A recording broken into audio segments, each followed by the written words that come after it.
So today, we got something just as exciting to talk about. But instead of focusing on what we're creating for you, we want to show you the world that you can build. With crafting, we're going to give you the tools to create your own loot, to build your own home. Crafting will fundamentally change not only how you play the game, but why you play the game. So, what is crafting? Why does it matter? Why should you be as excited as I am about this? Well, first off, crafting is a profession. It requires its own set of tools, the knowledge of how to use them. Crafting offers progression. You become a better crafter by learning new blueprints and upgrading them. Crafting builds on the existing gathering professions. When you would go out and you collect your materials for crafting, we are adding new depth and meaning to those activities. Crafting provides customization. There isn't just one way to craft something. Like I said, we have upgrades. How you make and upgrade the things you craft is sometimes just as important as what you're crafting.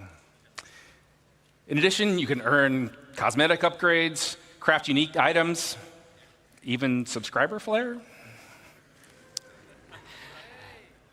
But nowhere is this versatility more obvious than base building. We're going to have nearly limitless options for how you construct your home, how to customize your base to meet your own goals.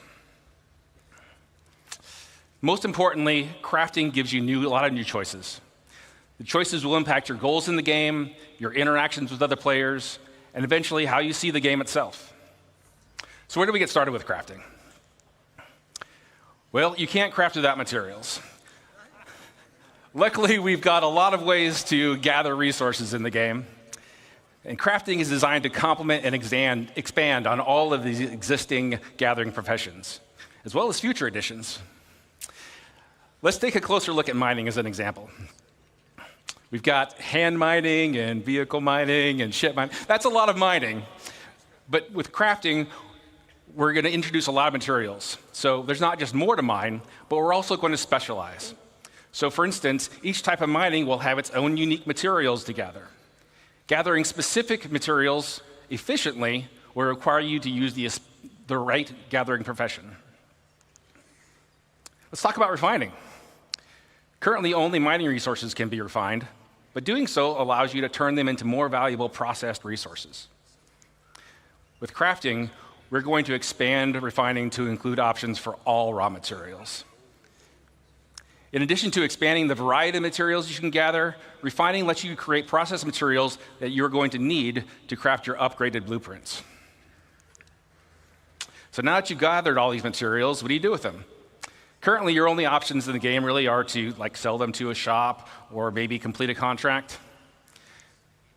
Adding crafting into the game radically changes your options. You can still mine, refine, and sell your resources, but now you have the option to make valuable and unique items, weapons, armor, even vehicles and ships.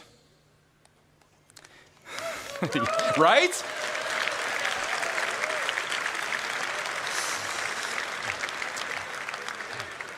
And by valuable, I mean that the crafted gear that you create has the potential to be better than anything you can buy in a shop.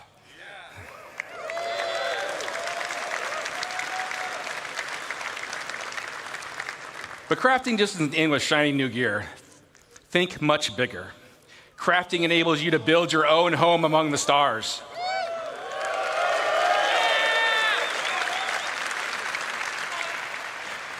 Choose to make a farm, a hunting lodge, an industrial complex, your own trading hub, a military outpost, even a sprawling town with your friends and org mates.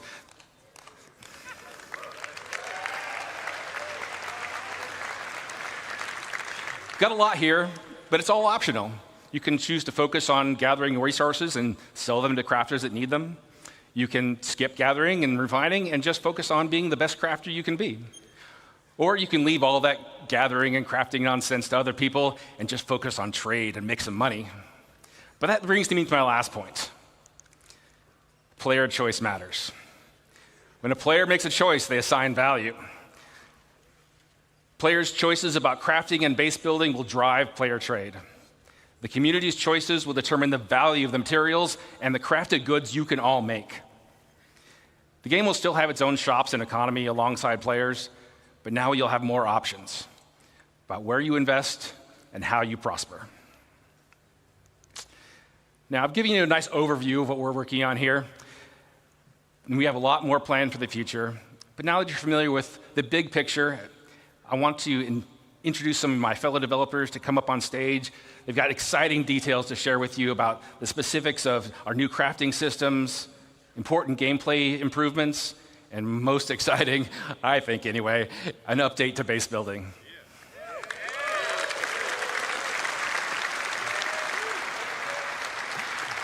To start things off, please welcome Jacob Taylor to the stage.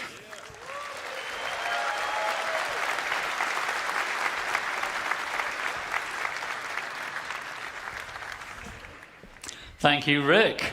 And hello, CitizenCon.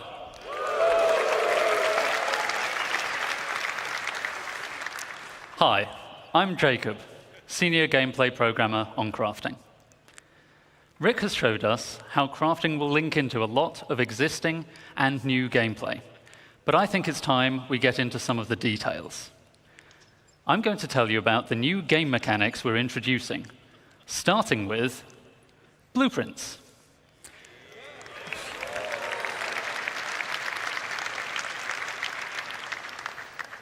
Before you can craft anything, you'll need a blueprint.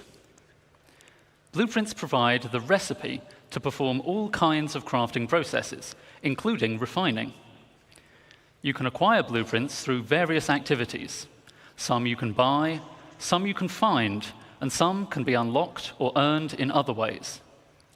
You can also upgrade your blueprints through research. We'll go into more detail about what this means a bit later. So, blueprints are the recipe, and Rick already told us the materials you gather and refine will be the ingredients. But there's a bit more to it than that. We have a new concept for materials, material quality. Quality is a property we're adding to all resources you can gather. That's an abstract measurement of how good it is at being whatever it is. You can think of this as the purity of a metal, or the ripeness of a fruit, or something along those lines. This quality will be carried forward from raw resources through the refining process to influence what that batch of materials is best used for in crafting. High quality is more desirable overall, but is more rare, and there are still important uses for low-quality materials. More on that later. All raw materials you find in the verse will have a quality rating that's generated based on some rules, the same kind of rules you heard about from the Planet Tech team yesterday. You'll find the same material in many places, but with varying qualities, so you might want to explore to find the best. Some materials that are already rare will be even more valuable if you can find them with high quality. But what's quality for? It's for item stats. Alongside quality, we're introducing a new item stats system to the game.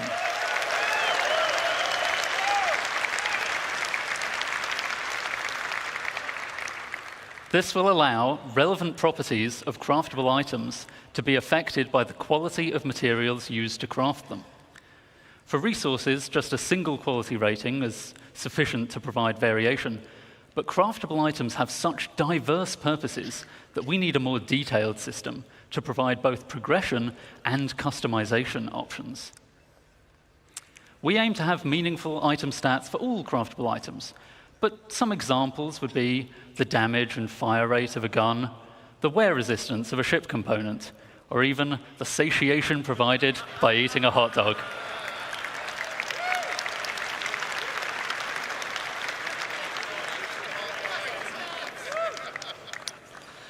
So, as I said, the quality of materials will directly affect the item stats, such that higher quality results in better stats. Most items require multiple different materials to make, which may each influence different stats. And in many cases, you'll have a choice of materials to use, which lets you decide which stats to focus on to tailor your items to your playstyle. Here we see I'm making a gun with high-quality aluminium, giving me a nice bonus to integrity and weight. But someone sold me low-quality copper, so I don't get as much fire rate bonus as I could have. To go even further, researching your fabrication blueprints allows you to build higher tiers of an item with improved base stats. So a higher tier item will be better than a lower tier item that was made with materials of the same quality. Making high tier items requires more advanced materials, but is also how you access greater choice as to which stats to improve.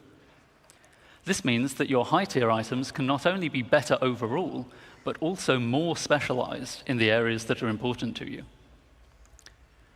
Most items will have tiers 1 to 3, with tier 1 being the most basic version of the item, and tier 3 being a highly advanced version made with appropriately impressive materials.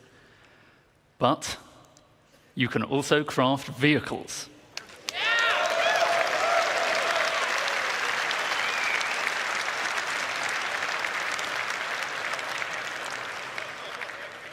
And vehicles are so important that they will go up to tier 5, providing a way for you to really invest in making your favorite vehicles excel.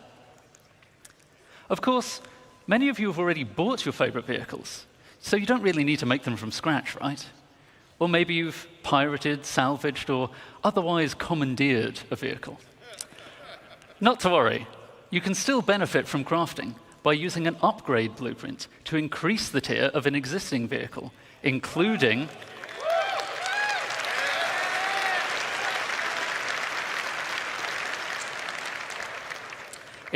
the usual stat improvements and customization. Upgrading a vehicle can save a lot of time over crafting it from scratch, so it's a convenient way for established vehicle owners to bring the benefits of item stats to their fleet. Let's take a look in-game at the difference it makes to have high-tier equipment made from high-quality materials. See how the recoil is reduced on our high-tier gun. The spooling is faster on a high-tier quantum drive.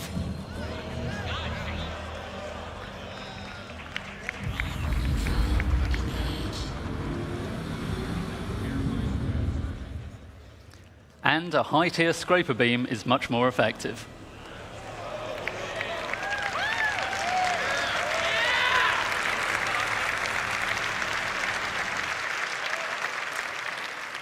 So, that's an overview of crafting's key game mechanics. I'll now hand over to Torsten to walk you through the full crafting process. Thank you, and have a good day.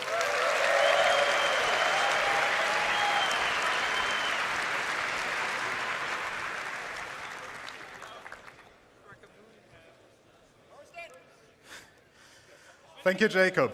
Hi, I'm Torsten, lead system designer of the CGP system design team.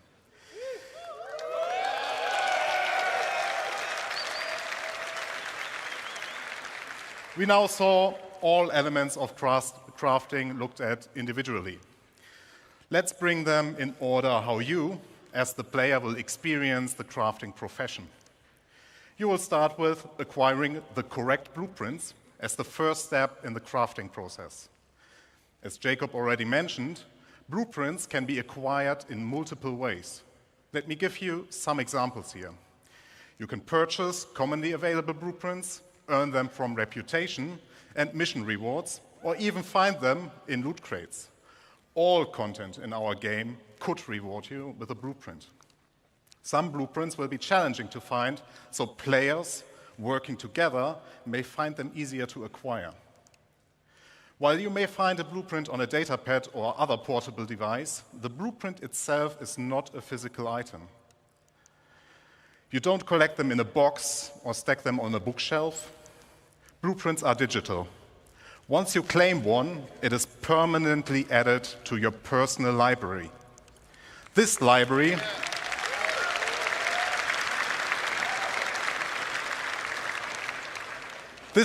is persistent to your character, and every blueprint you claim is yours forever. They cannot be stolen or traded once claimed. But it does not just end with acquiring blueprints. Those tiers of quality that Jacob mentioned are unlocked through blueprint research. Research requires a research data bank which can upgrade your blueprints. Upgrading here means that you unlock a blueprint that allows you to create a better, higher tier version of the same item using more advanced materials. Note, you will still have access to the lower tier versions if you want to craft the cheaper version. In order to upgrade a blueprint, you may need to perform certain actions. In this example, we need to craft 100-volt pistols and have one with a higher fire rate. Other examples would be collect resources, complete missions, or acquire research data from the Science Guild. Research is time-intensive, in addition to the action requirements. It will take time for the research data bank to process your research data and unlock the upgrade. You are also limited in how many research projects you can pursue at once. Now that you have your blueprint and you decided what to craft, you also know what resources to look for. Every blueprint you find will have unique requirements in their resource needs. It will not just be you need iron. We want to make use of the professions we have to meaningfully involve them in the crafting process. Especially for the more advanced blueprints, you can expect that it will require materials from multiple sources. And, as already mentioned by Jacob, pay attention to the quality. If you want to have the perfect item, you also need the best quality. Here, the best way to find the best resources is to get out and explore the world. If you want to find the best hidden materials, then you get yourself a top quality radar. Once you collected the raw materials, the next step is refining them.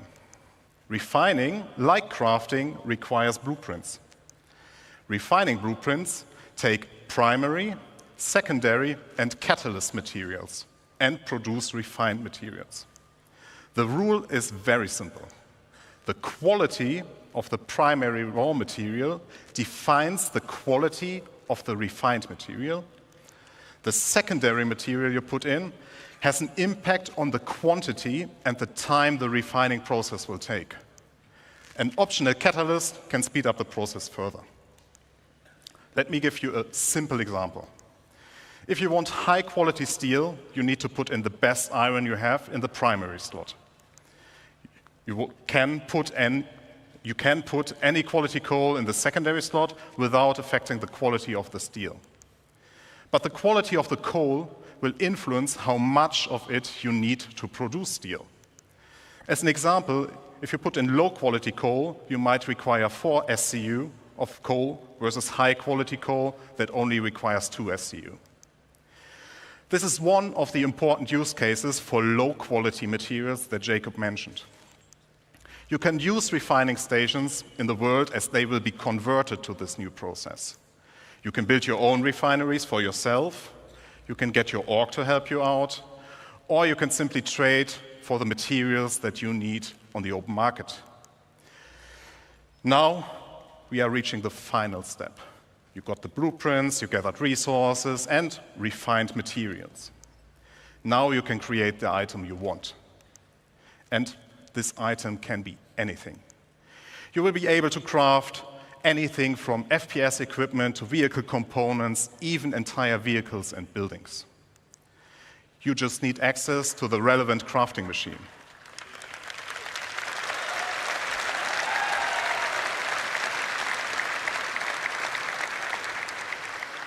Talking about crafting machines. We will have a variety for you that differ in what process they can support, like a refinery or a dedicated vehicle crafting machine. You will also find them in various places. There will be communal ones like the station refineries you already know, player-owned that can be in your personal hangar, a vehicle, or your base. As all that we have talked about just now, these crafting machines also come in tiers. Here, the tiers will affect how well those machines do their job. You will not only progress in the products you produce, but also in the infrastructure to produce your wares. Just to give you an idea what you will encounter, here are some examples of the crafting machines. There is the nutrition fabricator, the chemical fabricator, an item fabricator, and even fabricators of a much larger scale we will talk about later.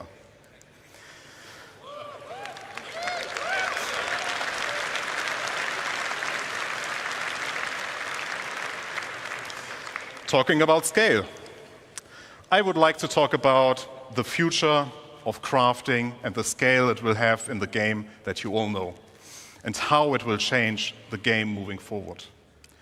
As you all know, we have a lot of items in the game, and they all require their own unique blueprints.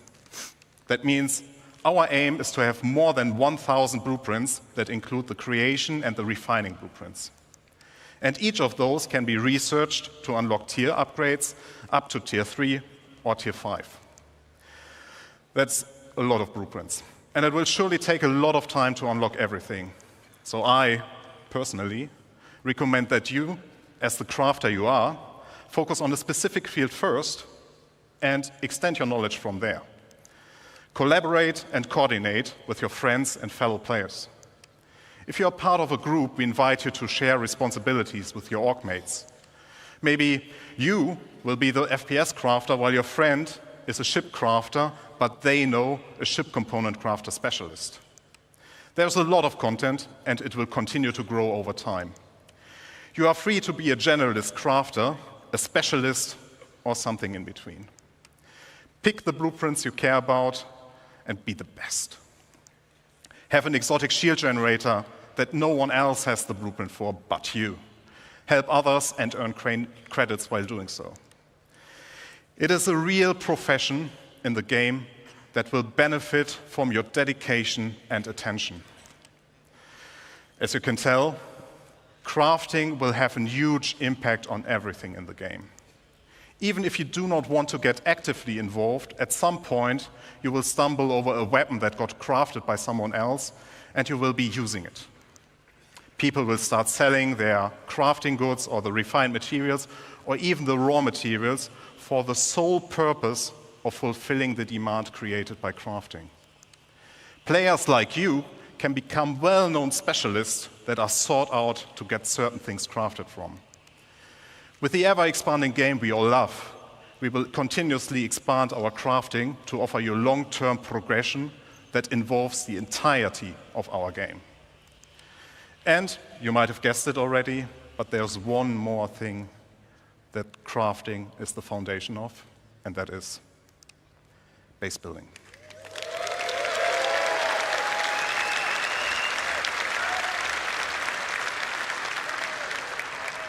I will now hand over to Luke. Enjoy the second part of this presentation. Thank you very much.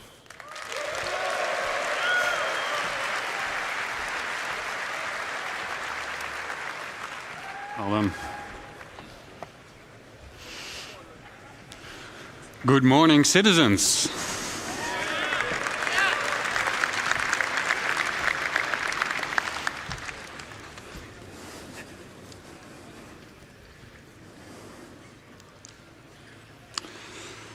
Who's excited to start talking about this next topic?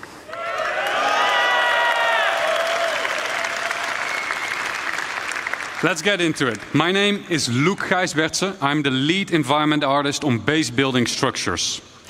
Now that we have an understanding of the fundamentals of crafting, thanks to Jacob and Thorsten, we can explore how crafting is the foundation of base building. Up until now, everything in the game we made for you. From here on, we will give you the tools to build your own stories, your own homes, and truly make the universe yours. Join me on a journey on building our own habitable home on Pyro. Keep in mind that the following footage is work in progress, including its UI, design, and visuals. And we're super excited to share this with you.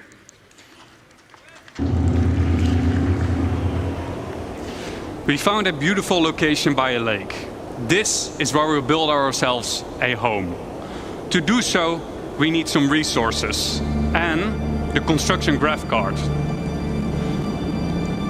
The construction graph card allows us to survey the land, claim the land in a lawful system, and it allows us to build structures. As we've already found the location and don't need to claim land in lawless Pyro, we can straight dive into building our base. Keep in mind, the following UI is work in progress.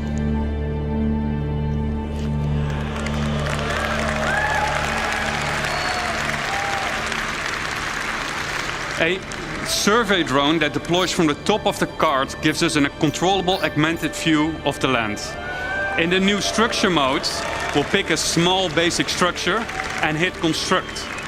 For this demo, the construction will be instantaneous, but in the final product, this will take you quite some time.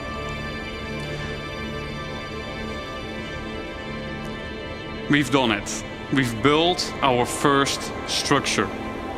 Let's have a look on the inside.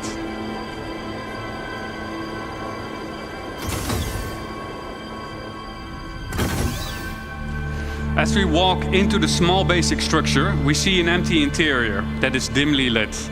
It's up to us to define what we will use this space for. In our case, we will want to make it into a home. We can see that the lights are still off, and that is a problem, because no lights means no atmosphere, no breathable atmosphere. So it's not ideal to live in. So how do we solve this issue? We can improve this by providing the building with power. Let's see if we can build something that helps us out. But before we dive into more building, let's take a quick moment to enjoy the freedom that the survey drone provides us with and admire the aesthetics of our first structure. And I wonder what Declan was up doing there. Keep in mind that base building is still work in progress, but what you're seeing right now has been recorded directly in the client and works seamlessly between first person and the building mode. Okay, enough. Back to base building. In the list of new structures, we see a small fuel generator. That is something that could solve our problem, I think. Power providing structures need to be hooked up to other buildings inside construction ER mode, but we'll explain this later. The fuel generator is one of several structures that provides power, each with their own benefit and drawbacks. Fuel power is quick and easy to build, but it requires a constant supply of fuel besides its regular maintenance. If a structure is not maintained, it will halt its activity. Players will need to maintain fuses to keep the building operational. The better crafted fuse, the longer it lasts. This is where the fuse goes on this building. Next up, we have a terminal that gives us access to the status of our building. And, more importantly, we get to activate it here.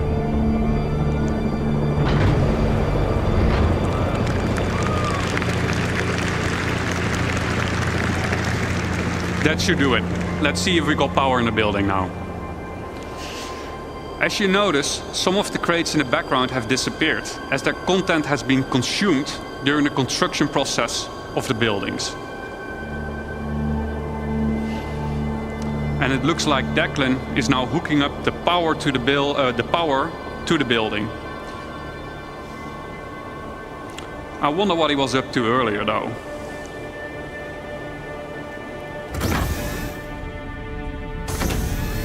Wow. Declan has been busy decorating the place. As we can see, the lights are now properly working. We got atmosphere, and we can start to use the item fabricator now that there is power. Always handy in case we need a fuse. Let's have a quick look at what we've done so far. We've decorated the place. We made it our own little home. We hooked it up with power. I would say we have a place that we can live in.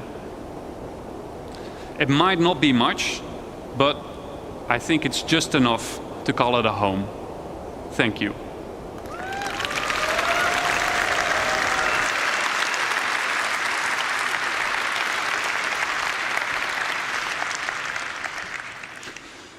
Now that we have a rough understanding of how base building works, let's dive into some of the specifics of what we just saw. The construction graph card is one of 4 devices used for base building. The graph card is a mobile device that lets you construct a variety of small structures and has been designed specifically to fit into the smallest ships, like the Drake cutter.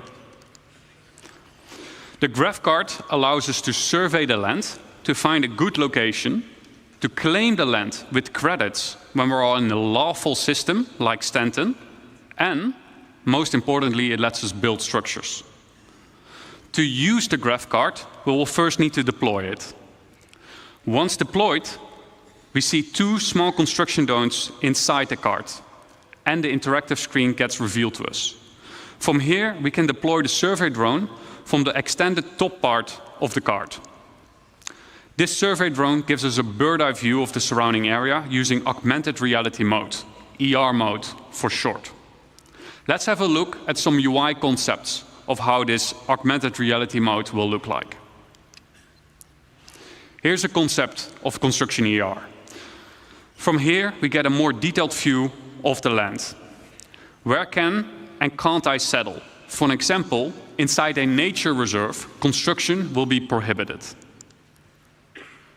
Are nearby areas flat enough to place my structures on? Are there any underground extraction deposits nearby? And if so, what are their quality and quantity? Let's say we found a good place to start building our base. Then next up, we need to find a good place for our first structure. On the left-hand side, we can see that we're now in structure creation mode. Underneath that, there is a list of structures that we can build. Once you have chosen a structure, you'll drag it onto the terrain that will be shown then as a physicalized hologram. From here, you can move and rotate to find the perfect position for your structure. Now that we have chosen a position for our structure, we will need to supply it with crafting materials. Just like the crafting interface that we saw earlier, this is where you choose the materials, and the better materials you choose will result in a better structure. Once you're ready, we'll hit the craft button on the right bottom to send the construction drones printing to the buildings. The automated construction drones will take off from the construction graph card and fly to nearby resources to fill their internal storage and then fly over to the construction site to print the building until their internal storage has been depleted. The construction drone then repeats the loop by filling its internal storage again by nearby resources. Printing buildings will take some time. Keep the construction supplied so that you don't delay the process any further. Let's say our building did just finish printing, then what? Then we need power. We need to power the building. All structures will have an unpowered and a powered state that we can manage inside the resource manager. To provide structures with power, we can easily link generators to structures that need power in the resource management menu within construction ER. We can also link multiple buildings together. And we can assess the power consumption and shortage of, inside this resource management screen. Keep in mind that operational structures, like power generators, require maintenance of their fuses and sometimes need supplies coming in and going out to be managed. Now that we have a structure and power, what can we do next? Then we can actually upgrade our structure. Structures can be upgraded from tier 1 till tier 3. The better material you provide, the better the improvement will be. Just like Jacob and Thorsten explained in the crafting presentation. Tier upgrades can, for example, improve the structural integrity of the building or make its resource consumption more efficient. To really make your base feel like home, you will want to decorate your base with a wide variety of furniture pieces that can be bought, crafted, and found in the universe. It's up to you to define what you want this space to be. Do you want to decorate it as a hospital? Do you want to make it into a workshop? Do you want to make it into a luxurious bedroom? It's up to you. Furniture can easily be placed and moved using decorative ER mode as a hologram. This is so your furniture can easily fit through doors. This feature is accessible through nearby construction devices, allowing you to place down furniture pieces or even crafting machines that otherwise wouldn't fit through the door. And you get to place them directly from your local inventory. The less trusted among you, or anyone settling in Pyro for that matter, may want to mag-lock their furniture into place so that only you and your friends get to rearrange your decorations. And best of all, decorative ER is not exclusive to base building and can also be used for personal hangars and ships.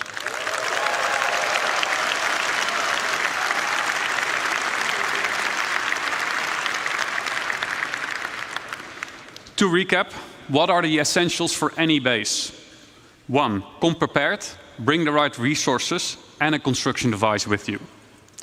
2, use the resource manager, power generators to make your base habitable and functional, and maintain your base with resources and by replacing out worn fuses.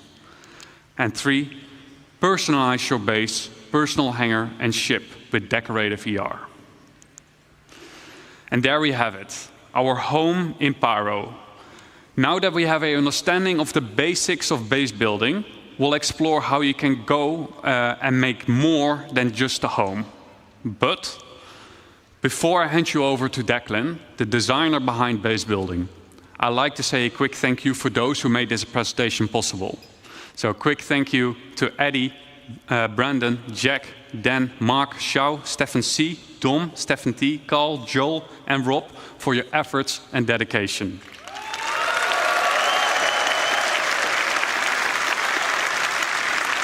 Now give me a warm welcome for Declan.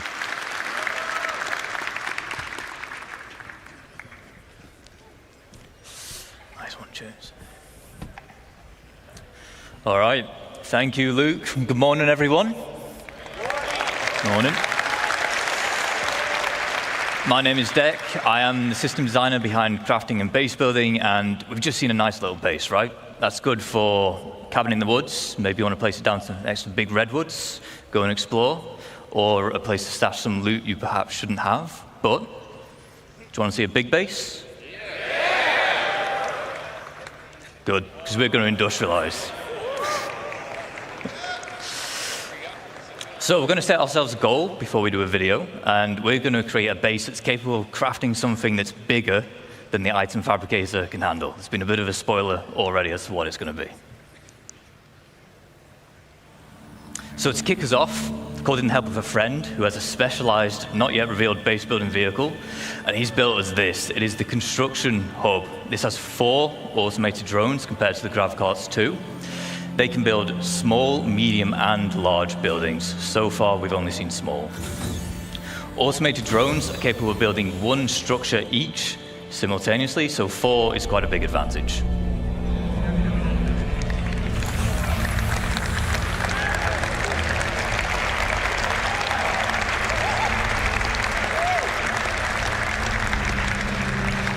We'll pop into our construction AR, and we'll get down a generator, we'll connect some buildings together, just so we have a place to call home before we begin.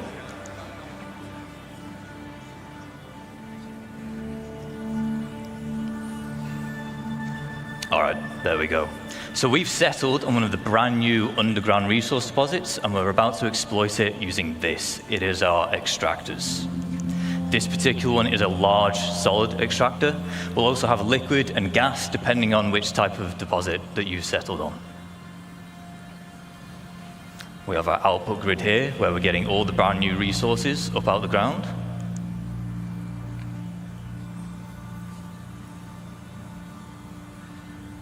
And it is important to note that once these things are set up, it's not a case of just free resources forever. On key structures like this, there are fuses which will occasionally need replaced, as well as environmental wear which can be fixed using crafting materials.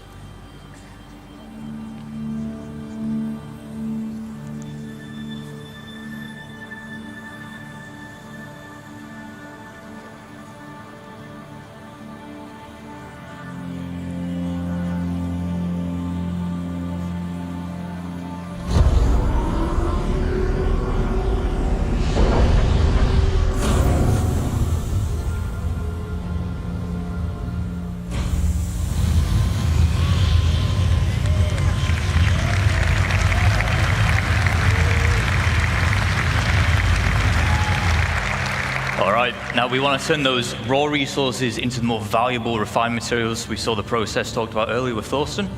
Of course, we want this. It is our refinery. Once again, there are multiple types here. This one is the large solid matter refinery. We have liquid and gas again, as well as biological, depending on the type of materials that you're using and want to produce. Refinery has input and output grids. For input, as you might expect, it's for the resources which you're going to consume, and then the output is for the resulting refined goods. This is determining where you'd select which blueprint you want to use, and therefore which type of refining method you want.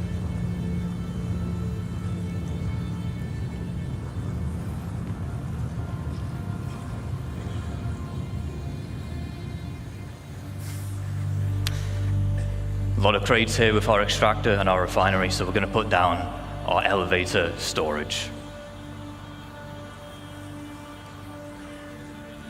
Base is really starting to build up now, but it's worth me mentioning again here that whilst we're putting these buildings down instantly in this video, large structures like this, they will take some time with the automated construction drones, but the smaller scale base we saw in the previous video, that can be done in a single play session.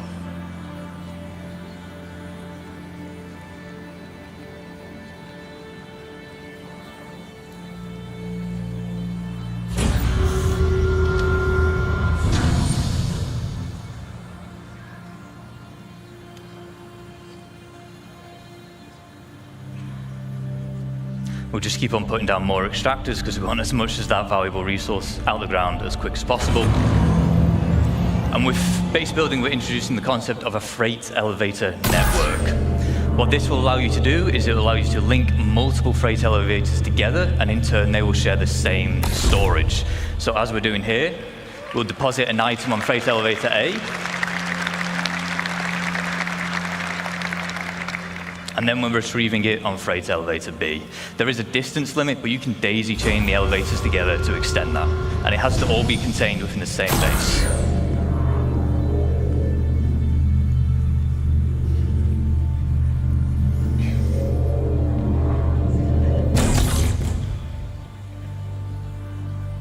Now, as we expand, we might want to invite more people to join us.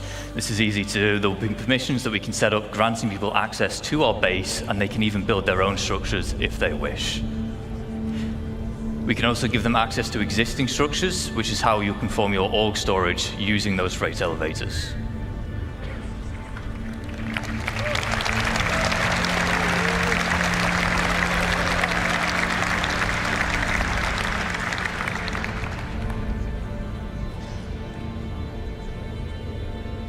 Now, we always want a safe place to store our ships, so the trusty hangar will do.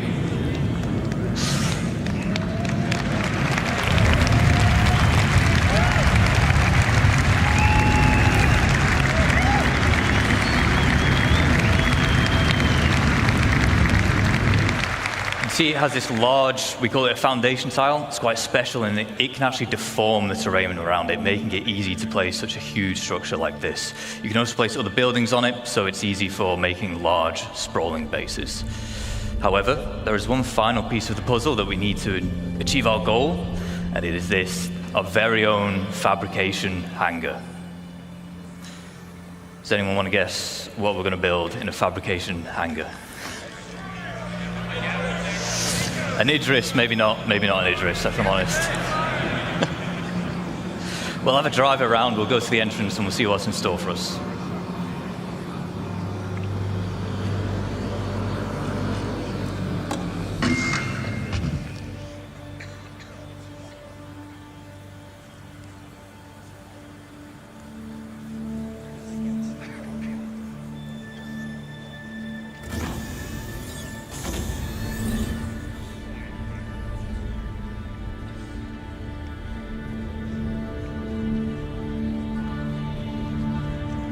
Looks like whatever it is, it's just about finished crafting.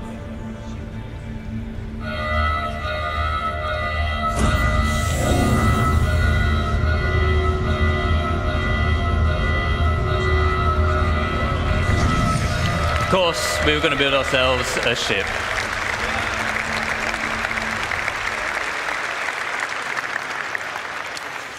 So, Quick recaps of the gains from industrializing. We've tapped into the brand new resources, and we've made use of them by turning into the more valuable refined materials.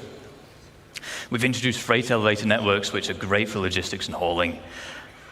And then we've created our fabrication hangar, which allows us to craft big, valuable items, such as ships. Now, ships are valuable because you can fly them, you can play content with them, but because they are a crafted item, they can also be sold to other players.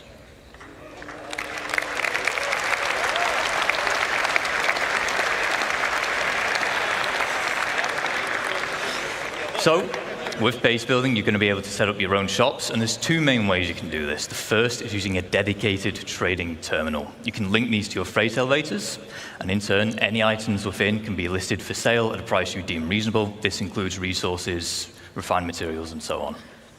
Using the terminal, visiting players can browse what's on offer, purchase, and then collect from that same freight elevator. The second method is to set up a physical shop in the world. By using the decorator AR we saw earlier with Luke, you can maglock items and then list them for sale. Once again, browsing players, they can see the price of the maglocked item, purchase it, which then removes the maglock.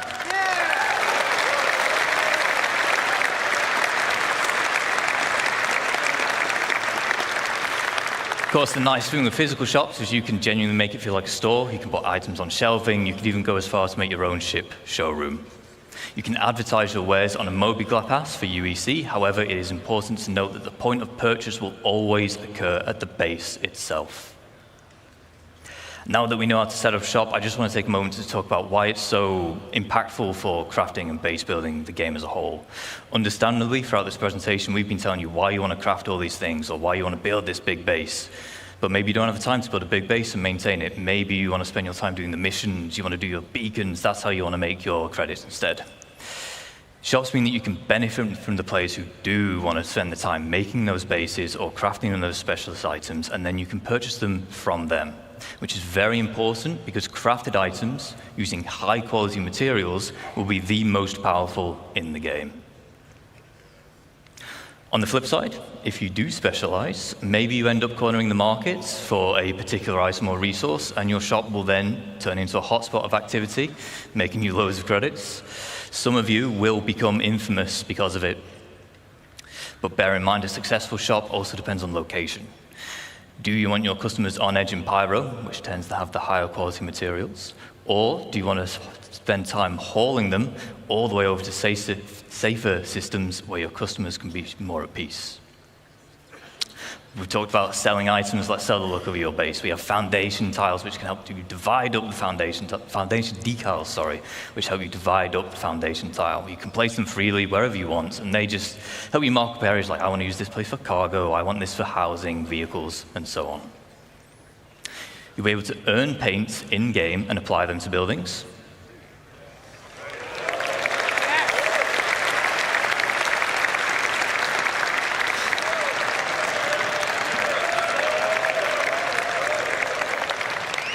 As well as add your own custom text, so if you're part of an org, the blue buildings that have your name are definitely yours. We have some forms of base building which are either still in the design phase or early white box, but we want to share some details. First up, we have farming and ranching. Farming, it comes in two general types. We have our low-tech farming and then high-tech. Low-tech consists of you acquiring the seeds, planting them in the appropriate environment. If you remember back to yesterday, the Brave New Worlds, we had soil types and such now. That'll play a part. As well as supplying them with nutrients and then just harvesting them when they're grown.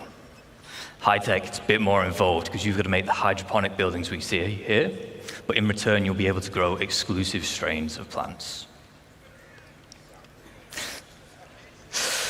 Ranching will allow you to keep herds of animals. You'll have to provide them with feed, water, and shelter, but in return, they will provide you with produce. Not every animal can be ranched. I don't really see a sandworm ranch anytime soon, but the quasi-grazer will, of course, will. Not yet. Maybe. No.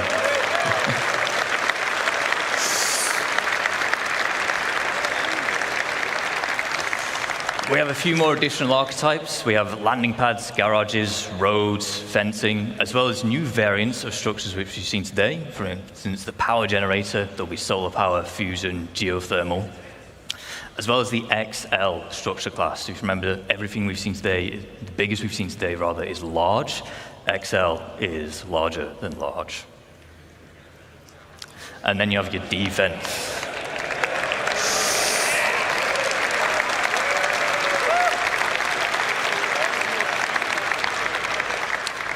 So, in lawful areas, you have varying levels of security provided for you. With max security, you are protected by planetary shield tech.